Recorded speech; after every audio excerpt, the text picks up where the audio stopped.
Hey guys, there's quite a few of you now on the call, so I will start talking and I'll let some more people in as we go along. But thank you all so much for joining this webinar tonight. We're so excited to be hosting it with Helicentre.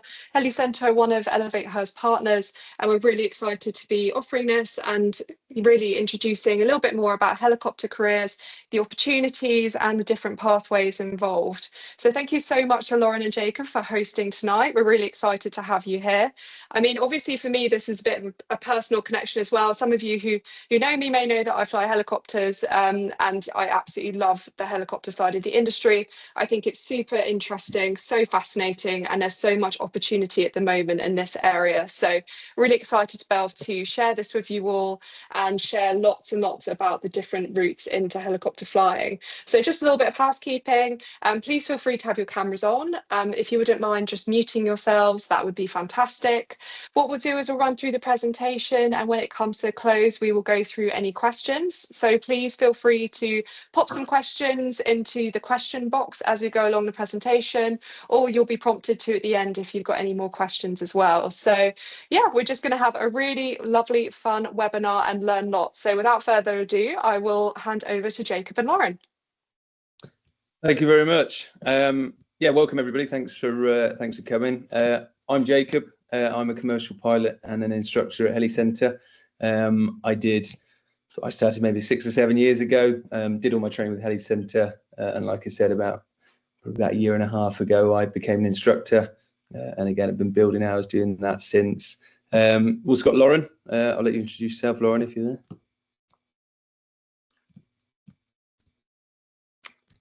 there. Oh, Lauren, I think you're on mute. That's okay. Apologies, let me do that again. I'm Lauren. I work in admissions at Helicentre, new to aviation, so I'm learning firsthand, just like the rest of you. Brilliant.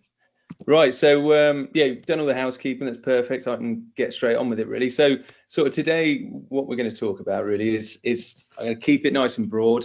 Obviously, everybody's situations and circumstances are very different, and I can't talk individually to everyone. We obviously aim to later on, but like I said, I'll keep it as broad as I can, and we'll sort of just go over surface level of everything, sort of going from who we are, you know, what it takes to get a license, and then obviously what you can do afterwards.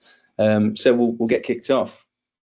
So like I said, a bit of an overview. We'll start with a bit about Helicentre. We'll look at the training pathways after that. So we'll see sort of the two main ways that you can get into the industry or to do your training. Then we'll have a look at what you can do once you've got those licenses. We'll have a quick look at outline training costs. Like I said, it's just sort of approximate costs for everything. And then we'll move swiftly on to the funding and scholarship opportunities. Obviously, this whole seminar is about our connection with Elevate Her, but there are lots of good opportunities there for funding and for scholarships. So it's really good. So we'll get started. So a bit about Helicentre. Helicentre started just over 25 years ago. One pilot, one helicopter, based out of Coventry.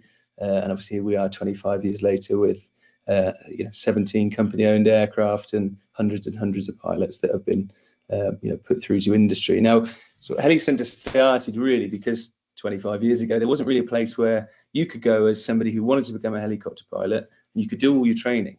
Our industry was still didn't have the same exposure maybe as the fixed wing industry. So there'll be certain parts of training where you'd go and do most of the fixed wing training with your commercial exams, things like that, and they might take you in a back room and teach you how a helicopter flies. But like I said, that's why we started, and that's exactly what we do now. Is somewhere where you can do all of your training and go out to industry. I had a bit of a workout. We've got over 250 years of aviation experience between our instructors. Like I said, I make about 7 of that, so we do have some other really experienced pilots and instructors, and obviously the facilities. So we've got 2 bases. We've got a base at Leicester and a base at Oxford. So we do cover almost most of England anyway. But we do have students that will come down from Scotland as well to our Leicester base. So we do find that the distance isn't too much. So that's a bit about us. Flight training pathways now. So how do you go about training to be a professional helicopter pilot? Now, as I mentioned earlier, there are two main pathways you can go. Now, we have names for these. We have the integrated and we have the modular. Now, integrated, best way of thinking about the integrated, it's your full-time course. It's no time for a job or anything. It's where you want to get in and get out as quick as you can and start working. We also have the modular, which best way to think about that one is it's your part-time course. So a bit more flexible. It gives you the chance to work while you do it, to fund your training. But like I said, two courses. So we'll go into a bit more detail in a second. But the integrated, you'll finish that course with 135 flying hours, and you'll do all of your commercial theory in the classroom. So like I said, most of that course, or 2/3 of that course really, is spent in the classroom learning your theory. And once you've done both of those, you've passed all your exams, you've got those hours, you can get a commercial pilot's license. Now, modular course, you'll notice 190 flying hours there, so a bit more, just because the nature is more flexible. You can take longer to do it, so they sort of say, well, you need a bit more time. Now, the default way of doing that, your commercial theory, is self-study. I'll talk later on, but there is an opportunity, or is there a way of getting a bit of a hybrid on that course where you can also do your theory in the classroom. But again, once you've got 190 flying hours and you finished your theory, you passed all your exams, you'll get a commercial pilot's license. Now, the important thing is the same license that you finish with, obviously different hours that you'll finish up with, but that commercial pilot's license is the same. And I'll talk about it throughout, but that commercial pilot's license, that CPL, is your golden ticket. That's the license you need to be able to work and get paid to fly. Anything before that, you can't charge anyone for your work. So that's what you should be looking for right now. That's your first goal. Now we're looking at a bit more detail. So we'll start with a modular CPL. That is 0 to CPL. I'll keep it's aviation talk. If you don't know any of these, I'll keep trying to remind you what these mean. 0 to CPL, H, which is your commercial pilot's license for helicopters, in 3 main modules: your PPL, H, your private pilot's license, hour building, and then your CPL.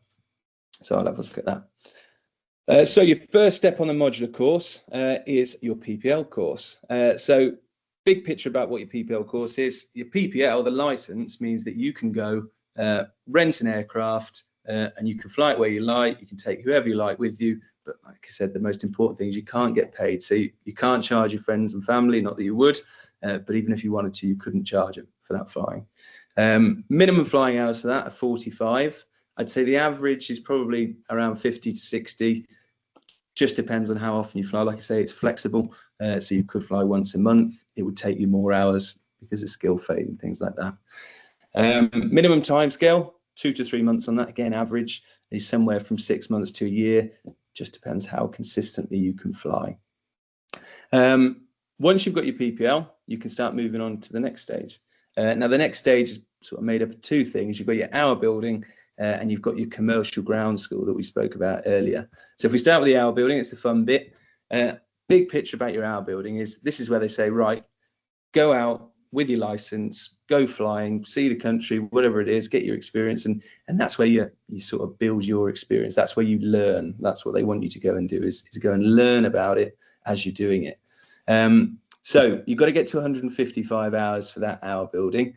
So whatever you finish with however many hours you finish on your PPL, you've got that difference between that and 155 to build.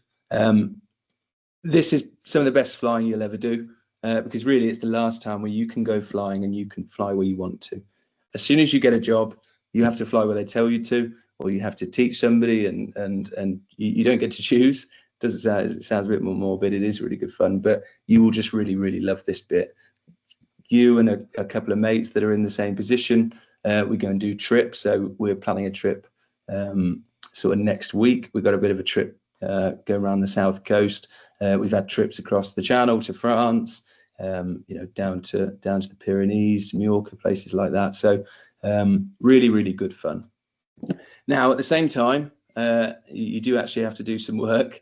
So you've got to get your commercial ground school done. So there's 13 commercial exams that you'll need to complete before you can move on to the next stage.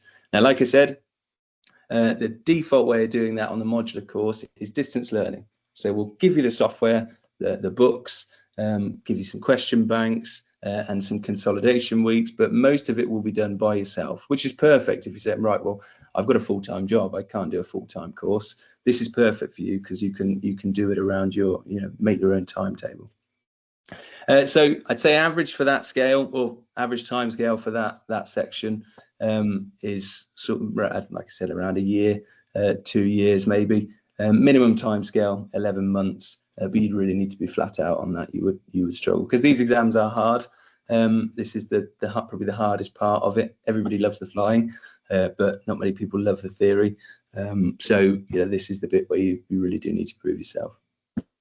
But once you've got to 155 hours and you've passed all 13 of those exams, you move on to the last stage, which is your CPL course. Now, big picture about this course. First thing, you've flown on your own license for potentially 110 hours. You've probably developed some bad habits. So part of it is about sort of tidying up your flying, polishing what you're doing, all that sort of thing. And also, even on your PPL, you would have been trained to a certain standard. To get paid to fly, to get a CPL, that standard is a bit higher. So again, tidying up the flying in that course, and also just taking your standards a bit higher. Like I said, if you're going to get paid to do it, you've got to be better. And that's the big picture on that. Now you notice that will take you to 190 hours. So it's a 35-hour course. Includes 5 hours of night flying, which some people love, some people hate. Depends what instructor you're with. But that's really it. Get to 190 hours and then you sit your test, which is 2 hours. And if you pass it, you get a commercial license.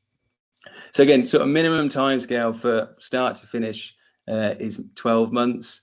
Average time scale is probably about 2-3 years. But again, because it's so flexible, no two people have ever done it in the same time or in the same way.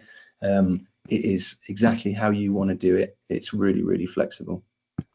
The good thing about the modular course, there's no start dates. So if this seminar goes well and you think, actually, do you know what, I really want to do that, you can start tomorrow. It's really, really simple in that way. And like I said, some people fly once a month, some people fly full time. So I know I said it's part time, but we do have full time modular students that will fly, 5 days a week and are pushing to get through as quickly as they can. So it is totally up to you how often you fly. Really, really simple that way. I do leave, I always leave these last bits in there just as a guide, as a potential option once you've got your license. Quite often, like myself, the first step for a lot of people is to become an instructor and to build the hours that way. Now, to do an instructor course, you've got to have 220 hours to actually start that course. So between those two, obviously got about 30 hours to build there. A way to build that is some ad hoc charter work. So it's something we do at Helicentre. Get your fire and first aid certificate, and then you can start doing charter jobs for us or tours. And instead of paying for the hours, you can get paid to do the hours. So it's a really good way of doing it. And then again, once you get your instructor rating, as just an example, you're in your full-time career then, and you're away, and you start building hours. So that's the modular course. Like I said, keeping it as broad as I can. It's a bit of a complicated one, but that's it really. Now, next one is the integrated. So that's your 0 to CPL full-time. Now, what they did with the integrated course, they got that modular course that we just looked at. They went, right, I wonder if there's a quicker way of doing this.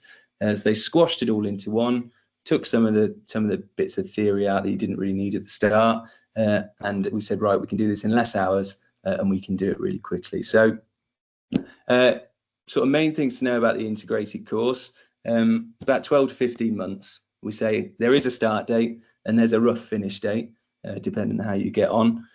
Our start dates for the integrated courses, we usually do a January course, a May course, and a September course. So we have a September course and a January course coming up, obviously. But yeah, if we have a quick look at how we do this. So I know it's a bit confusing because we were talking about modules in the other one, but we do split these into 3 modules, and we really do that to sort out the exams. So you start with your commercial theory as that module 1. You've got the first 5 exams to do, and the way we do it is that first module, usually about 3 to 4 months, you're just in the classroom. So you every single day, well, Monday to Friday, 8:30 till 4:30, you're in the classroom, and you're being taught those first 5 subjects that you need to pass. Once you pass those first 5 at the end of module 1, you quickly move on to module 2, and that's where you begin your flying training. Now, the reason we wait after to module 2 to start your flying is it's a big shock. These, like I said, these theory exams are quite tricky, and to have those and the flying at the same time, most people wouldn't be able to deal with it. So get the first 5 exams out of the way, and then we start the flying. Now, there aren't many other places that do this, but the way we integrate our flying is a true integrated course, really. Is, let's say, module 2 on a Monday, you're in the classroom, you're learning, or you're getting started with those next 4 or 5 exams. Tuesday, you start learning how to fly a helicopter, and Wednesday, back in the classroom. So quite often places will do sort of 6 months of just theory, get them out of the way, and then do the flying afterwards. I couldn't have done that, honestly. So I did an integrated course. I would have struggled. It was great to be able to go, okay, I've had a bad theory day there. It was a tricky theory day, whatever it was. I'm going to forget about it for a day and go and fly a helicopter. So it was really good fun that way. And like I said, I wouldn't have wanted to do it any other way. Again, end of module 2, you've done those alternating days, and you've got your first sort of your second module of exams. So your sort of your next 4 or 5. You've usually got to around 60 hours at that point. And then again, you move on to module 3. And again, it's the same format. You're just doing alternate days, flying one day, theory the next, and then back to flying. So it's a really nice way. And like I said, 135 flying hours, and it's about 12 to 15 months. And that usually just depends mainly on the weather. The last group that got through in 11 months.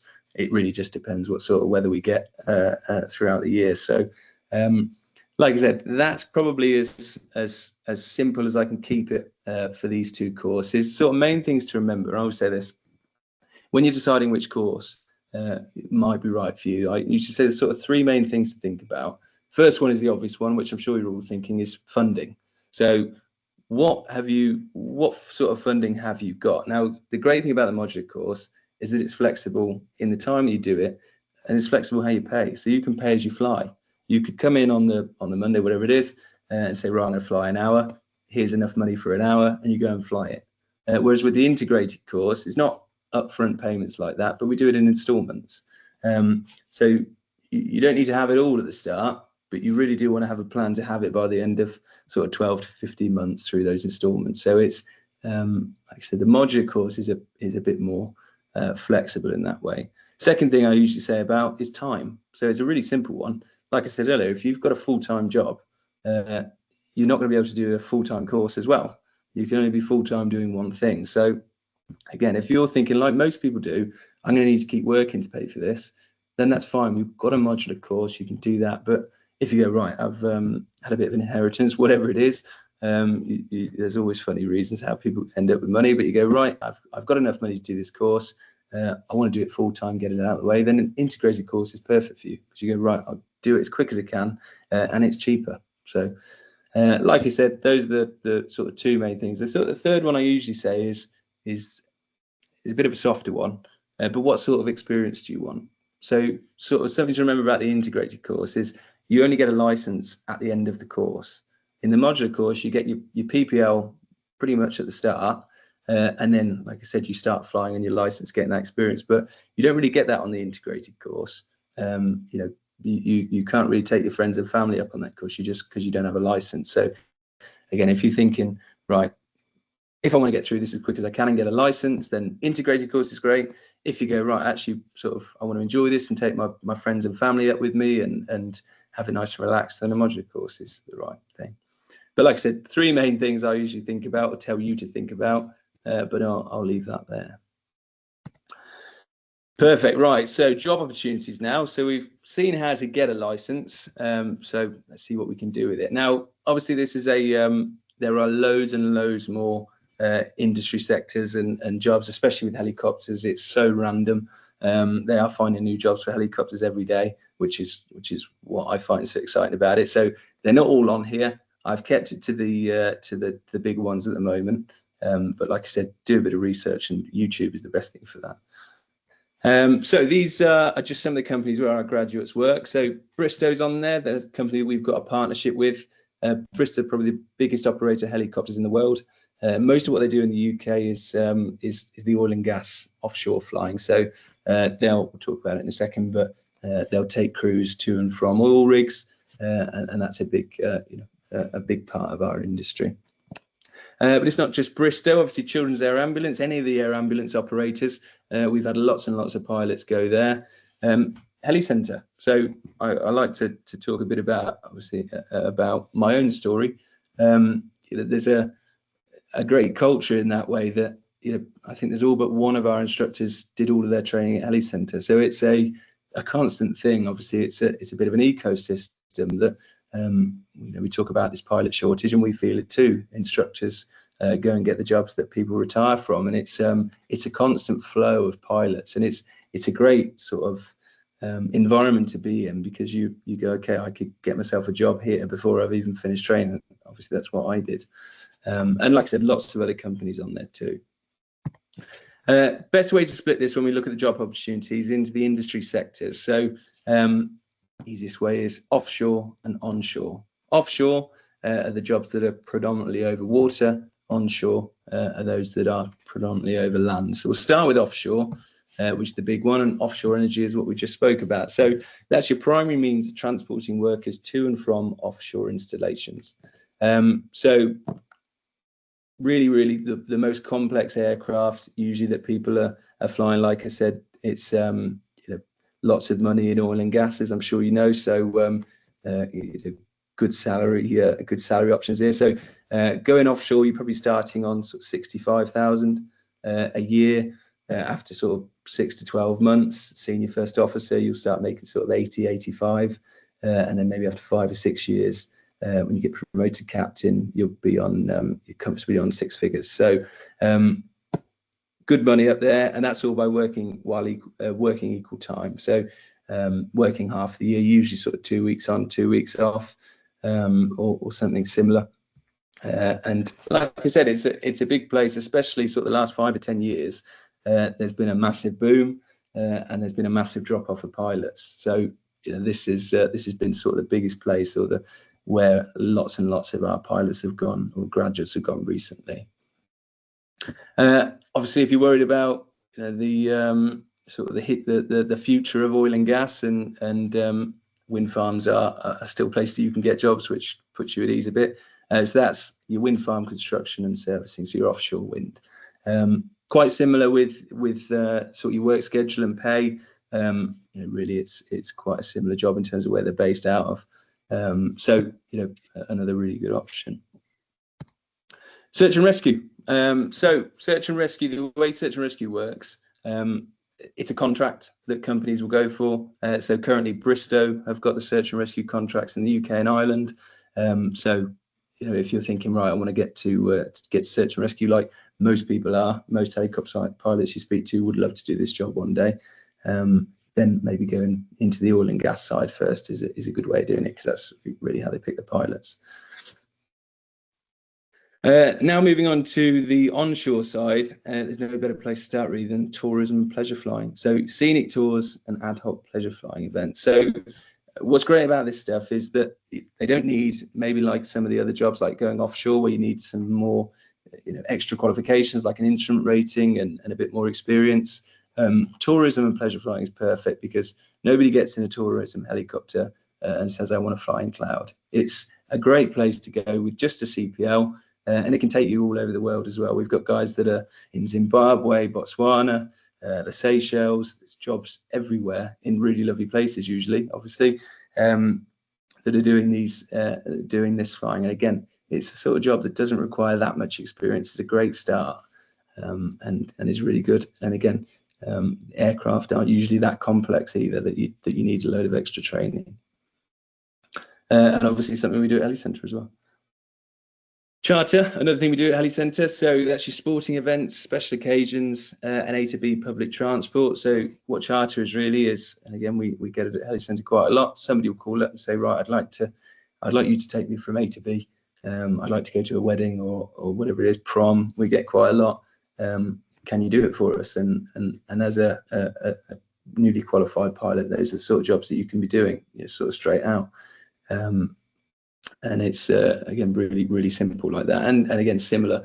a big scale for this sort of stuff. I'm going to talk in a second about the sort of VIP side of things, but it really depends what somebody's budget is to what aircraft they want to use. So, like I said, it's something we do, and doesn't require that much experience. Flight training and testing. It's actually training and examination of new and existing helicopter pilots. So obviously it's what I do as an instructor. It's not just being an instructor either. As obviously, like I said, as an examiner, there's not many examiners in the UK, and you'd be surprised how little experience you really need to start doing it. Great thing about instructing and examining, everything we've spoken about so far counts as commercial. Also, what you need to know is really it's commercial flying, commercial air transport. So it's taking people from A to B in some form. Now, instructing and teaching doesn't count as a commercial operation. So there are certain retirement ages that are all around commercial air transport. 60 and 65 are the main one that I'll talk about later. But those don't apply to instructing. So if you're getting a bit older and this is your second career and you're thinking, right, how much time have I actually got to do this? Is this realistic? Great thing is that this job, as an instructor or an examiner, you can do it until your medical runs out. So I always say the day that you can't get in the helicopter is the day that you've got to stop teaching or examining. So again, it's a great ticket to get. It's a great license to get early on. And then you can always sort of finish up your career doing that. And like I said, on some of the complex aircraft, there's so few examiners and instructors that you can really name your price, and they do. So again, it's a great way to sort of end up your career and maybe working a couple of days a week, nice and easy. Aerial survey and utility. It's actually gas and oil pipeline inspection, power line inspection, and thermal imaging. So this is sort of half of our business really at Helicentre on our commercial side. So we've got the biggest onshore contract for the high pressure gas lines. So what we do is we fly 500 feet, which if you don't know is really quite low. We're doing steep turns following the underground line, just off the charts we've got, and we're making sure that nobody digs them up or is accidentally digging them up because they can be dangerous. We cover pretty much the whole country over 2 weeks, every 2 weeks. So really, really good on your CV. Requires a bit more experience. Usually what we have are people become instructors, get to 1,000 or so hours, and then they transition into these jobs. Again, that's why it's great at Helicentre, because as soon as you get to that mark, they'll start putting you in there. But yeah, steep turns, low level, through every bit of airspace in the UK. It sets you up so nicely for the next sort of jobs you like, or things like police, whatever it is you're looking to get into. So it is really, really good. And obviously this was we carried on doing this work over COVID. We didn't start once because it's the whole country depends on it really. So really, really good. I mentioned it, police air support. So it's a job that quite often people are is their end goal. So it's your public order, patrols, vehicle pursuits, location of suspects, and missing persons. Requires a bit more experience, even more so than the utility side. It's single pilot. So when you watch these documentaries, which I'm sure you have, of the police helicopters, there's one pilot in there with a policeman in the front. But the workload is so high, and usually around sort of built up areas in high hovers is risky flying. So like I said, requires a bit more experience. But if you had, I always say this as an example, if you're someone who's looking to get to this job one day as a flying for the police, start off as an instructor. Great thing at Helicentre, we do so many commercial courses that we're doing night ratings with everyone, and you're building the time. The great thing about that is 5 hours a night to do a night rating. One of those hours is solo. So the other 4 hours as an instructor, they go in your logbook as pilot in command time. So you build your night hours that, then maybe move up to utility, get some low level time, actually on the line doing more commercial flying. And suddenly you've got a great CV going into a job like this where they've got a high requirement for night hours, for low level time. Really, really good, just as an option, just as an example of what you can get in. But yeah, another great job. Air ambulance, I mentioned it earlier. That's your rapid transport of doctors to an accident scene and the patient to hospital. So unfortunately, I speak to quite a few people that have got into helicopters because they've had to get an air ambulance to a hospital or something. what a rewarding job, and does take a lot of, like all these jobs, takes a lot of decision making. Sometimes it's not the safest thing to go into a certain site to get somewhere. You do need to think on your toes a lot, but there are operators all over the country doing this, and again, they're always looking for pilots. And last but not least, private, corporate, and VIPs. So that's transporting business people and VIPs around the world. I say last but not least, I'm sure if you've been seeing this summer, especially a British summer, we have events like Silverstone, Glastonbury, Ascot. These are massive events for helicopters. Next year, if you didn't see it this year, go on Flight Radar during the summer when these events are on and see how much helicopter traffic is around these areas. Most operators send their aircraft to do some sort of charter job or your VIP stuff. It's massive. And the great thing about the UK is the country's so small that pretty much everywhere is within helicopter range, and it's a lot more efficient to get a helicopter instead of their private jets, which I'm sure they've got. So a great way of getting in. It's multi-crew as well, so it usually lends itself to more inexperienced pilots sitting sort of left seat, learning from a more experienced captain. So again, it's a bit easier to get into as a less experienced pilot, but really, really good and massive in the UK. So, like I said, before I move on, these are the main the main industry sectors. Like I said, there are loads of other ones, like heli skiing, mustering, all these more random ones that, I'm sure if you know about them and it's something you want to do, you know some people who do it, because I don't know many people who do those jobs in the UK.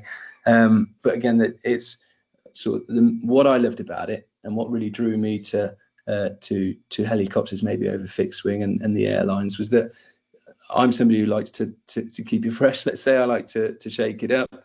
I like the variation, and the great thing about helicopter crew is that you can get that variation. You get your helicopter license, and all of these industry sectors you can go and do. If I get to the point where I like to go and try something new, I've got the license that says I can do that, and the flying is completely different.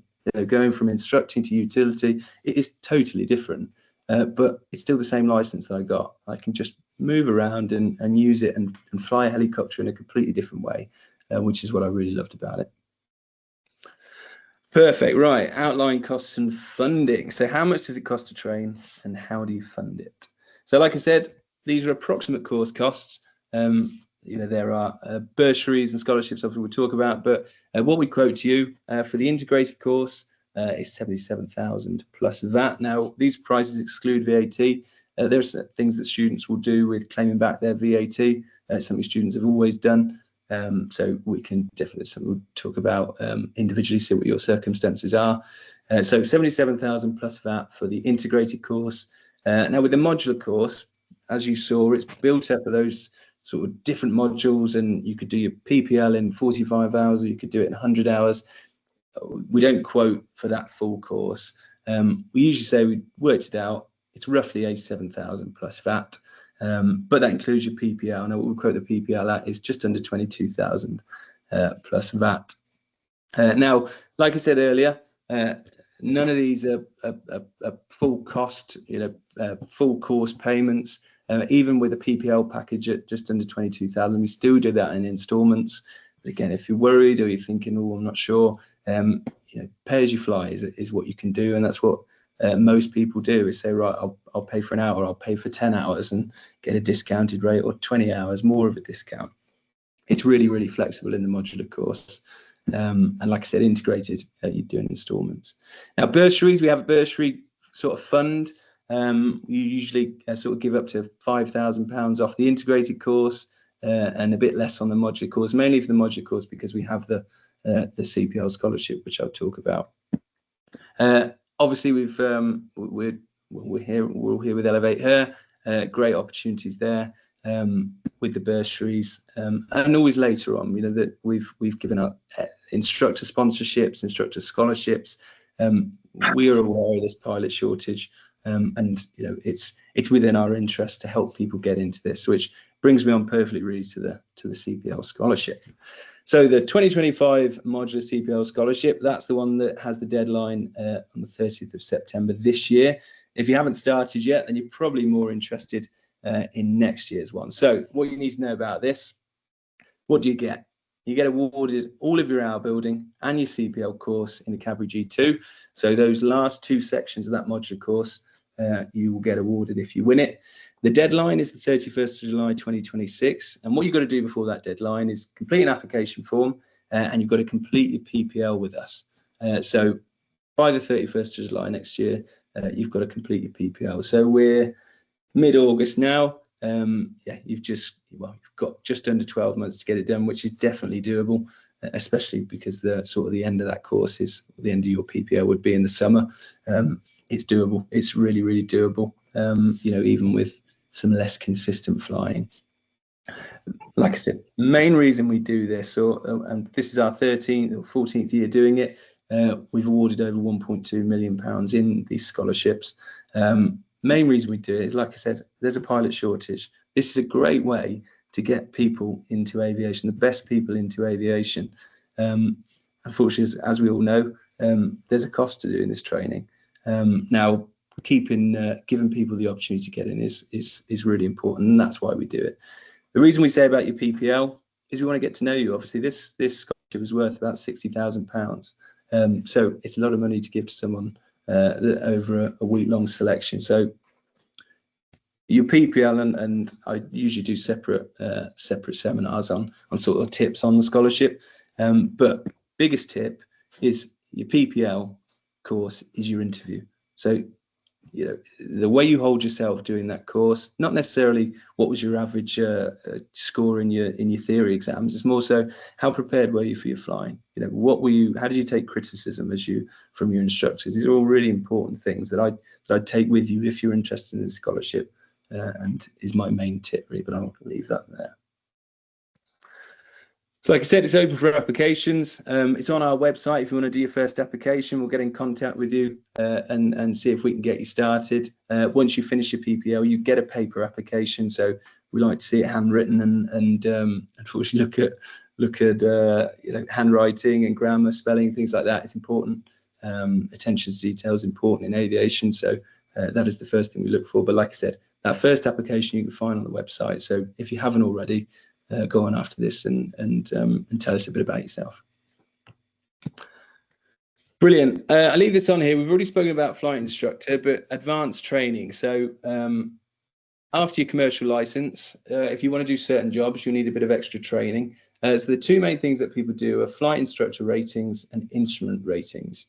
A rating is it's an addition to your license. Basically, it means you can do that. So if you're thinking, right, I want to stay on shore, I want to build as many hours as I can, as quickly as I can, then a flight instructor or becoming a flight instructor, doing your flight instructor rating is probably the right step for you. So it's a 12-week course, lots of classroom theory, I can tell you from experience, a good amount of flying training as well, where an instructor will pretend to be a student and they take everything you say literally.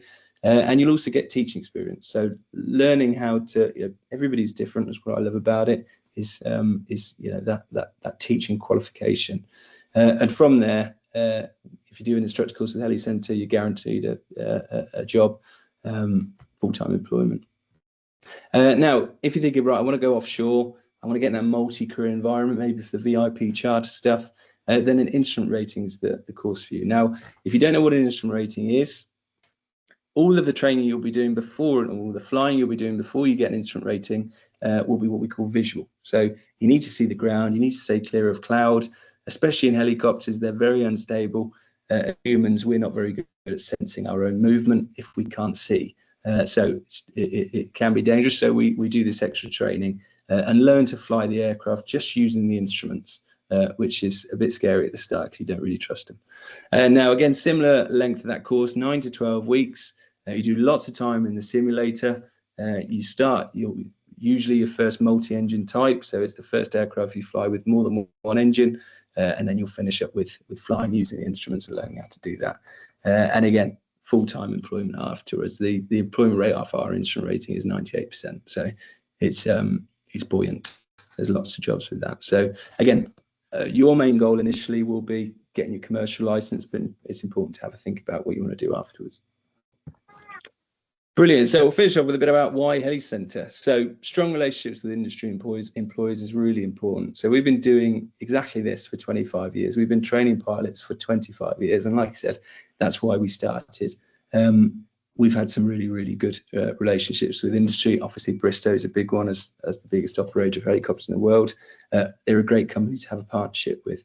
And the way that works is when they need pilots, they'll come down, they say, right, who have you got? So if you were a student, you said, yeah, told us, yeah, I'd really like to go to Bristow one day. Your name would be in the hat and we'd put you forward. The fleet is really important. So we use the Cadbury G2s for most of our training. You can train on the Robinson R44 as well. We used to use the Robinson R22s. About 15 years ago, we sort of looked at the fleet and went, right, we need to future-proof this. And the Cadbury G2 had come out and it was designed for training. It was one of the first aircraft really that was designed just for training. And it's a great platform as you move on to the more complex aircraft, because it was designed by the same people that designed those complex aircraft. So it's a really handy one. And they're really, really safe as well. Experience. So like I said, this is what we do. This is our bread and butter, is training pilots for industry. This is why we started, and this is what we do. It's really important. And like I said, last but not least, the only training provider awarding funding opportunities for students. So that I can't get across how important and how good of an opportunity that CPL scholarship is. I didn't say it earlier, but we usually we get thousands of applicants throughout the year. People that actually finish a PPL and apply is usually around 20 to 30. Now, I would say a 1 in 30 chance for 60 grand's worth of training is a good opportunity. You'd buy that lottery ticket, wouldn't you? So that is really, really important. And you know, I hope you do go for it. Right, next steps then. One-to-one careers chat.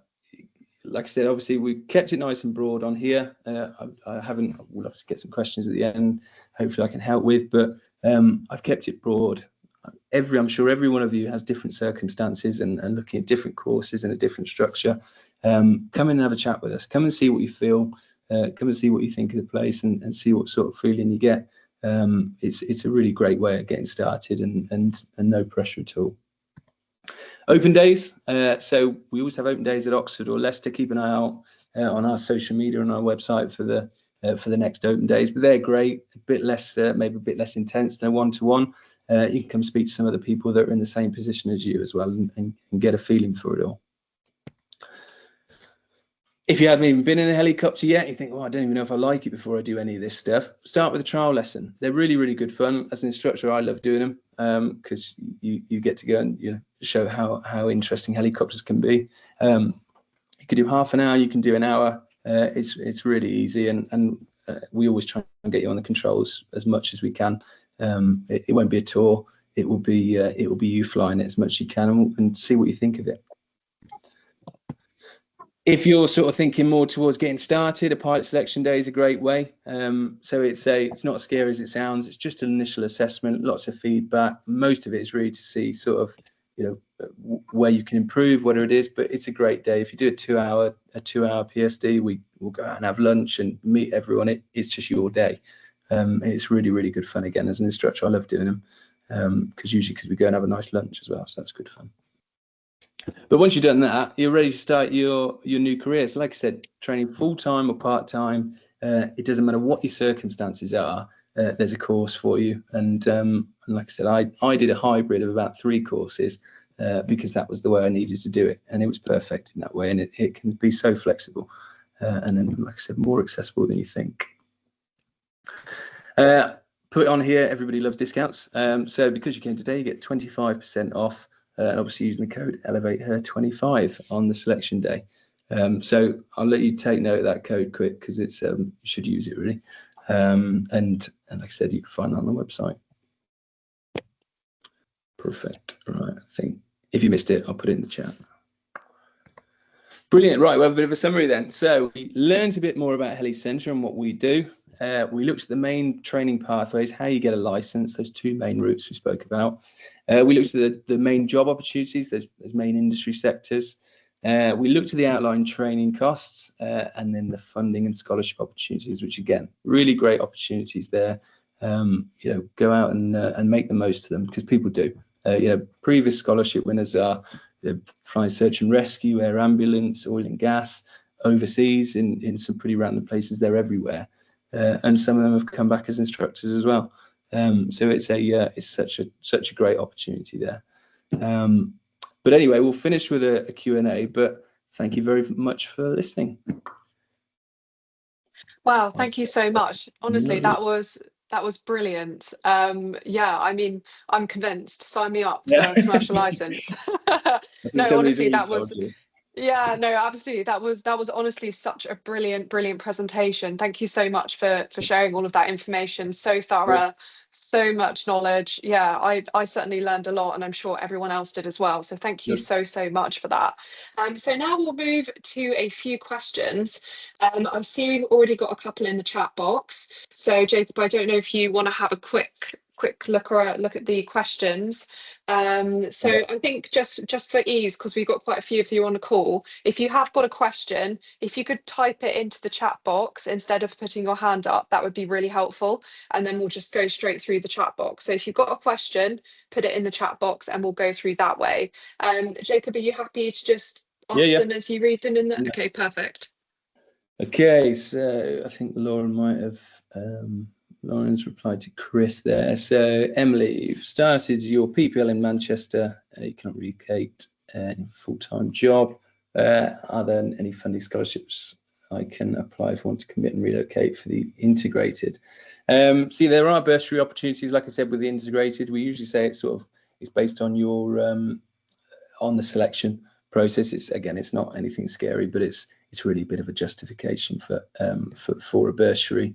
But yeah, other than that, really for the integrated, most of what we do in terms of sort of funding for the integrated is that bursary. So like I said, up to 5,000 off, depending on what your how you get on with selection. But most of the funding sort of at that stage really is the reason is the integrated course is great because it's one course, so it can be tricky there to sort of, you might get to your PPL, for example, and win the scholarship, but you've really shown there that if you get through a PPL well and you perform well, you're justifying your scholarship. So like I said, probably the only thing that we do for the integrated course in terms of funding is the bursary up to £5,000. Okay. Sorry if I went too quick there. Scholarship end date for September 25. So like I said, we do have obviously last year's scholarship or this year's scholarship finishing at the end of September this year. Obviously we're mid-August now. It'd be a stretch to get your PPL done before then. So luckily we've announced next year's scholarship, which is probably the one you'd be most concerned with, which is the end of July 2026. So if you're thinking about a deadline, think about July 2026. That's probably the one you need. Okay. So Nikita, you're 10.5 hours into PPLH at Heliair. Would you be able to join Helicentre after obtaining your PPL elsewhere to continue? Absolutely. So yeah, once you get your PPL done there, you're welcome to come and do your move on to your commercial license. So your hour building and your commercial exams and then your commercial course. Absolutely, you can come do that with us afterwards. Your scholarship, does this also require a class 1 or class 2 medical? Because it's a CPL scholarship, I didn't talk about it, but there are two main medicals, as you know, the class 1, or the main ones really, class 1 and your class 2. You need a class 2 to get your private license. You need a class 1 to get your commercial license. So if we were giving out the scholarship to you, you'd need to have a class 1 medical, just so we know you could use it once we got you through it. Perfect. Oh, you're right, Nina. That was good. I'm glad you could make it. Yeah. Next trial lessons. So trial lessons, whenever you're ready, whenever you want to come in, it's really, give us a date, and we'll get you booked in. It's nice and simple. Yeah, like I said, you can do an hour, you can do half an hour. We've just done it's new to our website actually, flight discovery day. So it's a bit more relaxed. Maybe it's the sort of thing you could give as a present, as a gift to someone. But it is great fun. We'll do sort of 2 hours over the day. go and fly for lunch. Even sometimes we'll go and try and find if we can land in a pub garden, maybe have lunch there. So have a look at those on the website. But yeah, trial lessons and anything like that really is whenever you're available. Just give us a date and we'll get you booked in.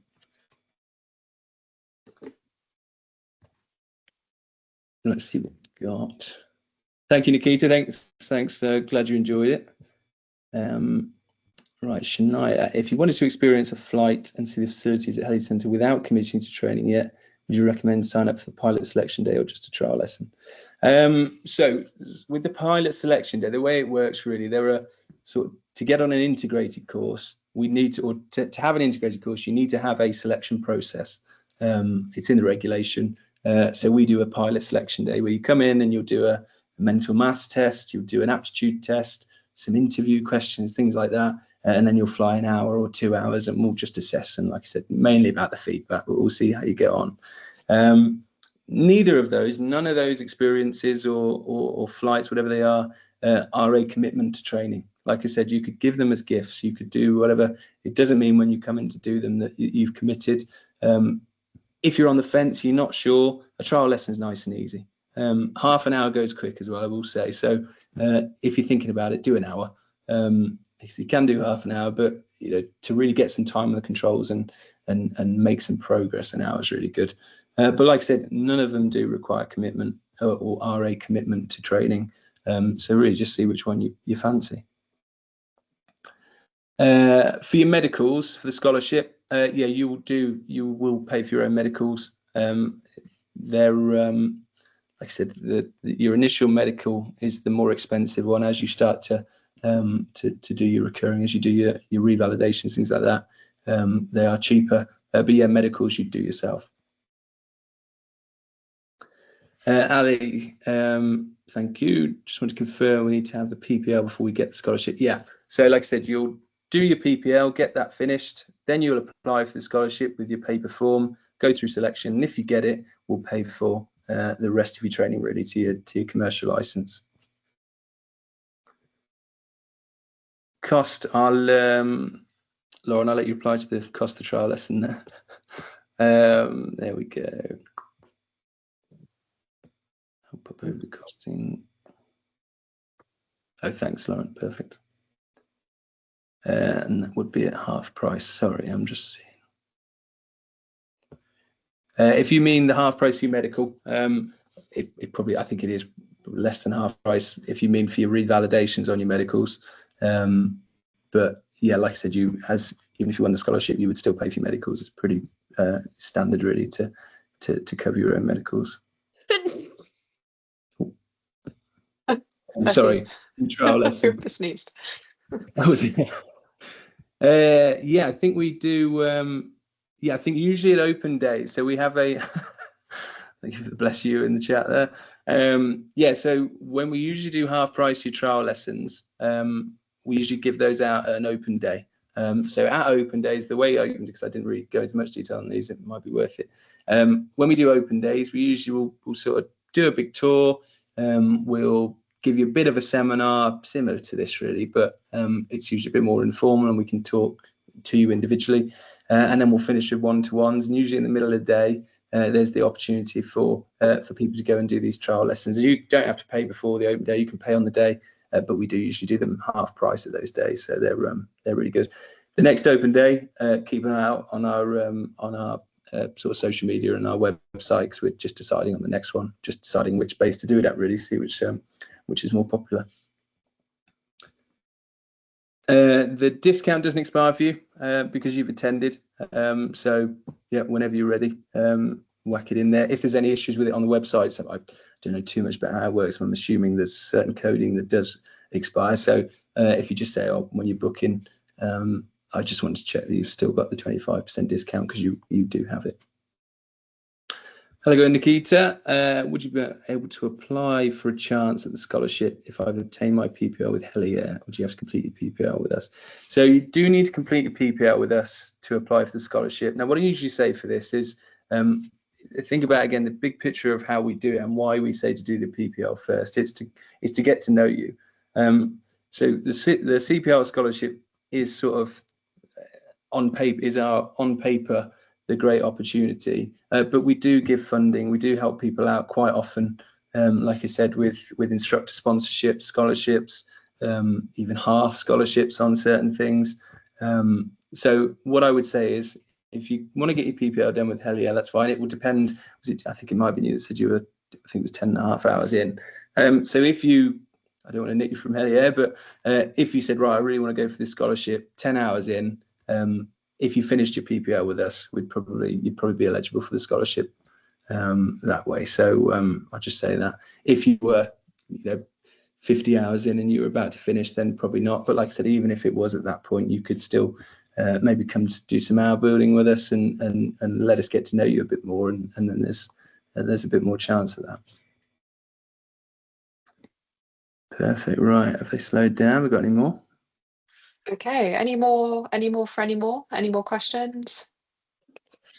So if you, sorry, there's one more question there. Ali, to arrange a call outside this meeting, I'd say the best way, if we, there's a contact us forms on our website. That's probably the best way. You can give us a call. So again, it's probably all best way to go to our website and you'll find all this information. But give us a call, drop us an email at our info@, and whatever it is, however you want to get in contact with us, then we'll all go. There we go. Lauren's got it. We'll organise a call. I'll answer the one about Elevate Her events. There's There always Elevate Her events going on. So please do keep a lookout on our website, on our social media. And we don't have too many events running through into September, but from September on to kind of even December, we have quite a lot of events coming up. So please do keep a good lookout on those. And I think there's another question just popped up as well. Thanks, Emily. So if you did your PPL somewhere else but went to Helicentre to do more training, you wouldn't necessarily be able to apply for the CPL scholarship, but like I said, there are other funding opportunities that we don't necessarily advertise like we do the scholarship. Like I said, we're always looking to help people get into aviation, and I was a benefit of this, and lots of my colleagues were. So like I said, it's one of those where got to be in it to win it, obviously, but as we get to know you a bit more, you'll find these opportunities will present themselves to you in that way. But yeah, not necessarily. There you go. I will stop talking if I've answered it. There we go. Yeah, I think, and I found this as well in aviation, don't ever be afraid to ask, and just like give them a call, give Helicentre a call, ring them up for a chat, send an email. Like nothing bad will ever come from you just getting in contact and asking a question. Don't want to put words in your mouth there, Jacob, but No, I feel yeah, like that's always a yeah. good thing to do, isn't it? Yeah, definitely. Yeah, and like I say, I think big picture, if you understand big picture why we do the scholarship, or why we say about the PPL anyway, we have to do that first, is it so we can get to know you. That's a really important thing. I'd say it's quite a small industry. Aviation is relatively small. Helicopter industry is really tiny, especially compared to the fixed wing. It's not hard to sort of stand out and put yourself above others. It's all the little things. I can tell you, as somebody who's part of the scholarship selection process, it's the little things. It's not necessarily what you do in that week of selection. It's how you present yourself throughout the year that you did your training, or that course you did. It's really, really important, and it's the first thing that I think of anyway when we're at these in this selection process. So take that with you, and obviously take that with you everywhere, because it's the same everywhere. Yeah, that's really, really good advice. And I would just add to that, we'll kind of bring it to a close now, guys, because it's been an hour. It's gone so quick. Okay. But it was a trial lesson for me that sparked my whole career in aviation. It was a helicopter trial lesson, and it completely changed the course of my life. So even if you're just like a little bit unsure, or you want to find out more, I can't advocate for getting a trial lesson and just giving it a go enough, because yeah, it completely changed my life. So yeah, from personal experience, I know it really does work. Brilliant. Yeah. Nice, Nikita. Okay, cool. That was good. We'll have to see you at Oxford then. Nice. That's great. Well, thank you so much, everyone. And thank you especially to Jacob. You've been absolutely amazing. And thank you Brilliant. so much for sharing your knowledge. And yeah, just such a brilliant presentation. So really appreciate it. And hopefully we can do some more webinars like these in the future. And thank you all so much for coming. Yeah, it's been a lovely webinar. We've all learned a lot, I'm sure, and all want to go and be commercial helicopter pilots now. So that's great. But no, thank you all so much. And I'll just say have a lovely evening, everyone. And just thank you, a huge thank you to Helicentre. Brilliant. Thanks very much. Yeah, thanks very much for hosting. It was great to yeah, it's great to see everybody. Yeah, no worries. Well, have a lovely